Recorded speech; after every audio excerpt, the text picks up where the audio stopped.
इस पैन में हम ये पूरी की पूरी 1 गिलास पानी डाल देंगे। इस पे चीनी मिलाएंगे। मैं 1 चम्मच चीनी ये दे रही हूँ। ये हम इतना सा ऐड करेंगे, प्लीज़ आप इसे देखें।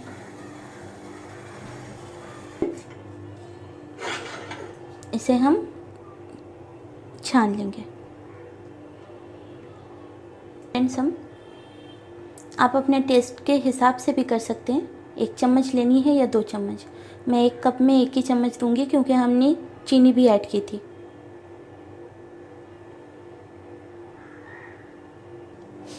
लेमन जूस ये भी आप अपने हिसाब से ऐड करें, टेस्ट के हिसाब से, क्योंकि ये बहुत ज़्यादा टैंगी हो सकती है फिर।